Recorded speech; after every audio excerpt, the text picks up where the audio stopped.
सहनाववतु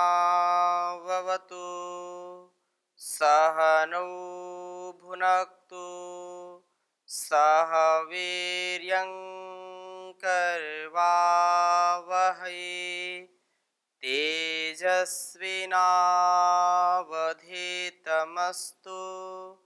मा विद्विषावहै।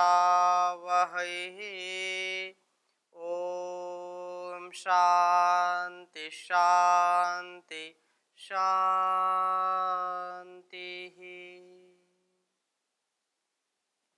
वैदिक जीवन पद्धति में पुनः आप सबका हार्दिक स्वागत है, अभिनंदन है। हम 3 यज्ञों में जो पवित्रता है, जो शुचिता है, जो मन और विचार ज्ञान का एकीकरण है, एक रूप भाव है, उसके संदर्भ में यजुर्वेद के 5वें अध्याय के 3रे मंत्र का स्वाध्याय कर रहे थे और यह बात आई थी, ओम भवतन्ना समनसौ च सचेतसौ वरेपसौ मा यज्ञं हिंस शिष्टं मा यज्ञपतिं जात वेदसौ शिवौ भवतमद्यानः स्वहा इदं जात वेदोभ्याम इदन्न मम। यह जो वेद मंत्र है, कहा जात वेदसौ शिवौ भवतमद्यानः स्वाहा। इसमें जो मंत्र है, ओम, पुनः मैं उच्चारण कर देता हूं, ओम भवतम नः समनसौ सचेतसौ वरेपसौ मा यज्ञं हिंसिष्टं मा यज्ञपतिं जात वेदसौ शिवौ भवतमद्य नः स्वाहा इदं जात वेदोभ्याम इदन्न मम। यह मंत्र हमको शिक्षा देता है कि चाहे हम अग्निहोत्र यज्ञ कर रहे हैं, चाहे विद्या रूपी यज्ञ कर रहे हैं, शिक्षा रूपी यज्ञ कर रहे हैं, और चाहे गृहस्थ में रह करके गृहस्थ यज्ञ कर रहे हैं, तीनों यज्ञों में जो यज्ञ करने वाले हैं, यज्ञ के मुख्य कर्ता धर्ता हैं, उनका सचेतन होना। सचेतन का मतलब यहाँ पर तात्पर्य यह है कि प्रेजेंट बॉडी एब्सेंट माइंड नहीं होना चाहिए। पूरी सतर्कता, पूरी सावधानी, पूरे होशो हवास में, पूरे भावपूर्ण हृदय से यज्ञ कर्मों का जो अनुष्ठान है उसको संपादित करना चाहिए, उसको पूरा करना चाहिए। अतः कहा यहाँ पर कि हे परमात्मन, हम आपकी इच्छा पर, आपके आदेशों पर चलने वाले होवें, आप हमारे सहायक होवें, आप हमारे यज्ञ को पूर्ण कीजिए, हमें पीड़ा ना पहुंचाइए, आप हमारे लिए कल्याणकारी होवें। सर्वव्यापक परमेश्वर, यह श्रेष्ठ आहुति मैं आपको समर्पित करता हूं, आपके लिए है, हमारे लिए नहीं है। परमात्मा से भी प्रार्थना कर रहे हैं और यहाँ पर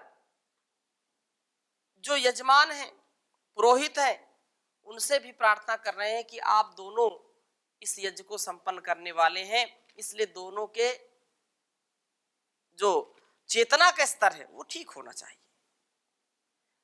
तथा विद्या के क्षेत्र में जब हम विद्या अध्ययन कर रहे होते हैं तो विद्या अध्ययन के समय गुरु शिष्य की जो परंपरा है उसमें भी समरस होना चाहिए। एक दूसरे के, गुरु और शिष्य के मन मिले रहने चाहिए। ऐसा नहीं कि मन लग नहीं रहा, गुरुजी कुछ बोल रहे हैं, चेला कुछ सुन रहे हैं, गुरुजी यहाँ कहते यहाँ बैठो, चेला बोले क्यों बैठे, तो ऐसे झगड़ा शुरू। ऐसे विद्या कभी भी मिल नहीं सकती। श्रद्धावान लभते जानम, श्रद्धा होनी चाहिए और श्रद्धा गुरु शिष्य दोनों में परस्पर अति जो है प्रेम होना चाहिए। अतः ये बात कही कि गुरु शिष्य की परंपरा में भी दोनों के मन, दोनों के भाव, दोनों की चेतना, ज्ञान का स्तर विद्या के प्रति बराबर होना चाहिए, आकर्षण बराबर होना चाहिए। जैसे आकर्षण क्यों?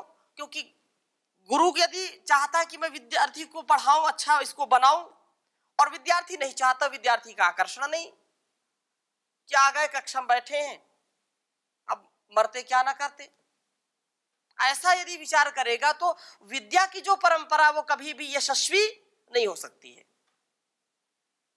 दोनों में विशेष जो है उत्साह होना चाहिए। शिष्य खूब उत्साही है, लेकिन गुरु भी नहीं चाह रहे हैं पढ़ाना है, ठीक है पढ़ लो जा करके, कुछ पूछना चाहते हैं, तो दोनों प्रकार से हमको समझना चाहिए, ये बात है। और इस भाव को और समझने का प्रयास करते हैं।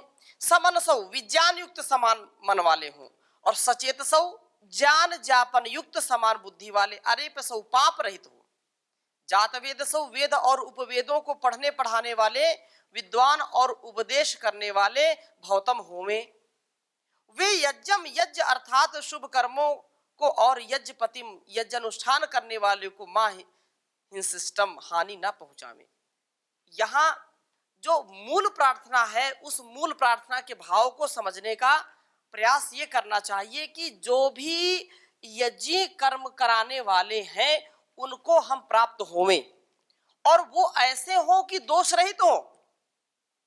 मूल बात यही है। दोष आज समाज क्यों बिगड़ गया, समाज में इतना दोष क्यों आ गया? क्योंकि जो समाज के पथ प्रदर्शक थे, जो अपने जीवन को कल्याणमय बना करके इस संसार का कल्याण करने का जिन्होंने बीड़ा उठा रखा था, वो रास्ते से भटक गए, तो समाज भी भटक गया। मेरा आशय आप समझ पा रहे हैं? जब समाज के ज्येष्ठ श्रेष्ठ धीर गंभीर विद्वान भटक जाएंगे तो राष्ट्र को कौन रास्ते पर लाएगा? कोई नहीं ला सकता है। इसलिए ये प्रार्थना उस परमात्मा से की जा रही कि हमको ऐसे विद्वान, ऐसे ज्ञान विज्ञान से युक्त बुद्धि वाले उपदेशक दीजिए जो वेद और वेदांगों के ज्ञान को आत्मसात करने वाले हों, और वो किसी की हिंसा ना करें, दोष रहित हों, यज्ञ में भी हिंसा ना करें और यज्ञपति की भी हिंसा ना करें, दोष रहित अनुष्ठान संपन्न कराने वाले हों। अद्य आज सदैव हम लोगों के लिए शिव मंगल करने वाले भौतम हो में, सदा हमारा कल्याण चाहने वाले हों। लेकिन जब छोटे छोटे स्वार्थ में विद्वान लोग पड़ जाते हैं तो उस राष्ट्र का कोई कल्याण कर नहीं सकता है। सौभाग्य है कि ऐसे समय में महर्षि देव दयानंद जी का जन्म हुआ और वर्तमान में परम पूज्य स्वामी जी महाराज आचार्य श्री का जन्म हुआ, जिससे हम पुनः उस परंपरा से जुड़ करके ऋषियों की परंपरा के अनुचर बने हुए हैं। उनके द्वारा दिए गए ज्ञान का हम आधान कर रहे हैं। तो ये इसी भावना से मैं आहुति अर्पित करता हूं कि वेदों के विद्वान स्त्री पुरुषों के कल्याण के लिए अर्पित है, यह मेरे लिए नहीं है। हे साधक, जात वेदस के भौतिक प्रकाश में आध्यात्मिक जात वेदस अर्थात परमात्मा को देख, यही योग साधना द्वारा निर्मथन करके प्राप्त होने वाली दूसरी अग्नि है। भौतिक अग्नि से प्रकाश संकेत ग्रहण कर और तू भी अग्नि का रूप बन जा। यहाँ पर बहुत सुंदर जो प्रार्थना की है यही है कि इसमें हम किसी भी प्रकार से अपने मन और विचारों को मलिन न करें, हमारे चित्त भी एक जैसे हो, हमारे मन भी एक जैसे हो। और इसके पहले हमने कभी चर्चा की थी कि यही वेद मंत्र हमको आगे बढ़ने का उत्साह प्रदान करते हैं। हजारों मंत्रों का उपदेश करने के बाद ऋग्वेद में संगठन सूक्त की चर्चा की थी, पिछले हमने कक्षाओं में इसकी चर्चा की थी, और वही यहाँ पर भी संकेत है कि हमारे मन क्या हो, एक समान हो, विचार भी एक समान हो। तो सचेतना चेतना एक की ऊंचे एक की नीचे है तो कार्य नहीं चलेगा। अतः ये अग्नि में कोई मलिनता नहीं ठहर सकती है, तो भी सबके पापों को भस्म कर दे। इन दोनों अग्नियों द्वारा अपनी और यज्ञ की रक्षा कर अपना स्वरूप ठीक ठीक समझना और समर्पण का भाव धारण करना ही रक्षा, यही यज्ञ का उद्देश्य है। यही देवों का यज्ञ है। इसी का यजन करके तुम्हारे पूर्वज ऋषि मुनि देवता बने, इसी का तू भी नित्य अनुष्ठान कर। इससे भिन्न अनुष्ठान हमको पता नहीं कहां से कहां ले जाएगा। इसलिए कहते हैं, हे ईश्वर याजिक नर नारी उत्तम मति मन वाले हो, वेदों के विद्वान बहुत ही यज्ञ कर्म हित वाले हो। ऐसे नर नारी के हित ही आहुति अर्पित करता हूँ, सत्य वचन है मेरा भगवन स्वार्थ नहीं मन धरता हूँ। सत्य वचन है मेरा भगवन स्वार्थ नहीं मन धरता हूँ। तो ये स्वार्थ की जो भावना है, ये स्वार्थ की भावना आएगी तो यज्ञ हिंसित हो जाएगा, यज्ञपति भी हिंसित हो जाएगा। यज्ञ का करने वाला और जो हम कर रहे हैं वो भी हिंसा को प्राप्त हो जाएगा, दोष को प्राप्त हो जाएगा। ऐसे दोषों से बचने का हम उपाय करें, ऐसे कल्याणमय जीवन को जिए जो हमको सतत आगे बढ़ाने का कार्य करे। कभी भी इससे हम गिरे नहीं, कभी भी हमारा पतन न हो। यह भगवान का विधान है, ये संविधान है कि जैसी उसकी आज्ञा है वैसा यदि पालन करेंगे तो जीवन उत्थान को प्राप्त होगा, नहीं तो पतन तो होगा ही होगा। जैसे पानी को यदि छत में चढ़ाना है तो उसके लिए क्या लगाते हैं? मोटर लगाते हैं, प्रेशर देते हैं, तब जाकर के ऊपर चढ़ता है। नहीं, उसका स्वभाव क्या है? नीचे बहना। ऐसे ही यदि हमको उत्थान की प्राप्ति करना है तो पुरुषार्थ करना पड़ेगा। एक पल का प्रमाद हमको धाराशायी कर देगा, गिरा देगा, पतित कर देगा। यदि हमको ऊपर उठना है तो पुरुषार्थ करना पड़ेगा, ये स्वभाव हमारा है। इसलिए इंसान बनने के लिए हमको बहुत मेहनत करनी पड़ती है, और शैतान बनने के लिए कोई भी मेहनत नहीं है। वो बैठे बैठे व्यक्ति शैतान बन जाता है, लेकिन इंसान बनने के लिए खून पसीना एक एक पल पल जीना पड़ता है। और आज इसी की कमी है, आज इसी की कमी है, इंसानियत की कमी है। वेद के यदि हम उपदेश को माने तो क्या कहता है वेद? मनुर्भव, ऐ दुनिया के लोगों मनुष्य बनो। मनुष्यता की कमी है, इसलिए कहते हैं आज के इंसान को इंसान बनाना चाहिए, छल कपट को छोड़कर गुणवान बनाना चाहिए। आज का इंसान तो बेईमान बनता जा रहा, इंसानियत को छोड़कर शैतान बनता जा रहा। बेसहारा लोगों पर यह जुल्म करता जा रहा, उनकी आहों की वजह से खुद भी मरता जा रहा।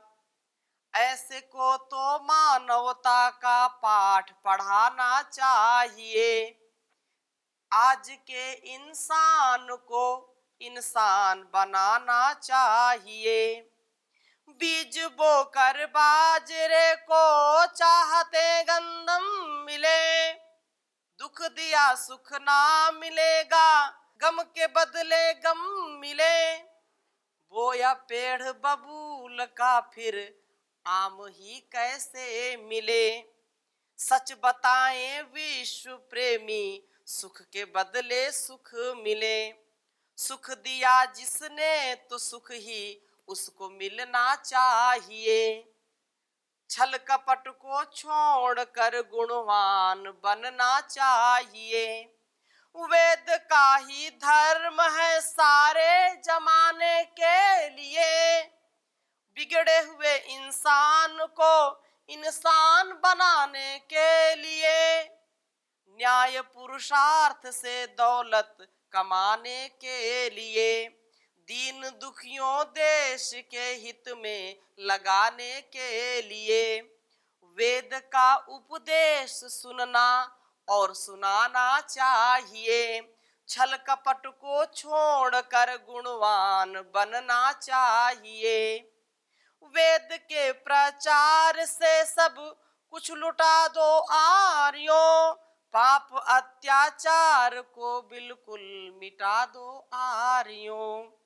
फूट डायन आ गई उसको भगा दो आर्यों, विश्व में फिर प्रेम की गंगा बहा दो आर्यों। महर्षि ने जो कहा उस पर ही चलना चाहिए, छल कपट को छोड़कर गुणवान बनना चाहिए। आज के इंसान को इंसान बनाना चाहिए, छोड़कर चिंता निराशा शुभ कर्म करता ही जा। निंदा चुगली पाप है, शक्ति न इनमें तू गवा। गर कोई भला मुसाफिर आ मिले तो रास्ता बता, बन के सच्चा विश्व प्रेमी विष्णु को छाती से लगा। विश्व प्रेमी विश्व का उपकार करना चाहिए, छल कपट को छोड़कर गुणवान बनना चाहिए। आज के इंसान को इंसान बनाना चाहिए। तो हम यदि अपने को जो बनाना चाहते हैं तो उसके लिए सतत यह प्रक्रिया है कि जागरूकता में अपने को जीना सिखाएं। एक पल का प्रमाद, एक पल की जो आलस्य की स्थिति है वो हमको बिल्कुल नष्ट कर देती है। तो ये वेद मंत्रों का स्वाध्याय हमने किया। अब आगे के मंत्रों में जब बढ़ते हैं तो पुनः उसी मंत्र को हम बोलते हैं भूर्भुवः स्वः तत्सवितुर्वरेण्यं भर्गो देवस्य धीमहि धियो यो नः प्रचोदयात्। इस प्रकार से यह मंत्र बोल के बृहद यज्ञ का प्रकरण आपके समक्ष मैंने रखा था। और इसके बाद हम स्विष्टकृत आहुति देते हैं। इसके बाद क्योंकि भूर्भुवः स्वः ये 3 आहुतियों को जो है गायत्री मंत्र देने के बाद पुनः सुष्टकृत आहुति देते हैं। सुष्टकृत आहुति सदा उसी हव्य से प्रदान की जाती है जिसमें कि जो है यज्ञ की प्रधान आहुतियां दी जाती, चाहे वह घृत हो, चाहे पुरोडास हो आदि अज्य द्रव्य। इसीलिए यज्ञों में यथा शास्त्र सुष्टकृत आहुति के जो द्रव्य होते हैं वो उनमें तो विशेष रूप से नमक का प्रयोग कभी नहीं करते हैं। नमक का प्रयोग कभी नहीं करते हैं जब हम सुष्टकृत के रूप में कोई आहुति देते हैं। पुरोडास या जो है खीर का प्रयोग करते हैं, चावल का प्रयोग करते हैं, भात जिसको बोलते हैं भात का प्रयोग करेंगे, हलवे का प्रयोग करते हैं, घृत का प्रयोग करते हैं। तो ऐसे जो है आहुतियों को देना चाहिए। संस्कार विधि में घृत की अथवा भात की आहुति देनी चाहिए, निर्देश भी किया है। अभिप्राय जानना चाहिए कि भात को पाक द्रव्य का उपलक्षण जानना चाहिए। ऐसा नहीं, वो कोई भी भात एक उपलक्षण है कि भक्त जो भात है उससे आहुति दीजिए। वहां पर पका करके जो भी आप खीर, जैसे मैंने उदाहरण दिया, खीर जो पायस मिष्ठान है या कोई विशेष आपने मिष्ट युक्त होना चाहिए, नमक मिर्च को छोड़ करके। ऐसे पदार्थों का हम कभी भी आहुति उसमें ना दें जो नमक युक्त हो, लवण युक्त हो और उनमें मिर्च मसाले आदि पड़े हों। तो इस प्रकार से यह सुष्टकृत आहुति देते हैं। और सुष्टकृत आहुति का तात्पर्य यही है कि इस यज्ञ में जो हमसे कोई त्रुटि हो गई है, तो उसको हम यहाँ प्रायश्चित करते हैं उसके लिए। तो उस परमात्मा का हम सदा भजन करें और उसकी शरणागति में रहेंगे तो जीवन हमारा अच्छा बनेगा। उसकी स्तुति प्रार्थना उपासना हमेशा करनी चाहिए। हे प्रभो परम पिता, तुम गुणों की खान हो। तुम अनादि, तुम अनंत, पूर्ण तुम महान हो। हे प्रभो परम पिता, तुम गुणों की खान हो। चंद्र सूर्य से विशाल लोक तुम में है बसे, लोक तुम में है बसे। प्राणियों के प्राण तुम, सर्वशक्तिमान हो। हे प्रभो परम पिता, तुम गुणों की खान हो। कौन ऐसा कर्म है जो छिपाया जा सके, जो छिपाया जा सके। सब जगह सदैव जब आप विद्यमान हो। तुम अनादि, तुम अनंत, पूर्ण तुम महान हो। हे प्रभो परम पिता, तुम गुणों की खान हो। नित्य भोजनादि से प्राणियों को पालते, प्राणियों को पालते। तुम विधाता दाता, तुम दया निधान हो।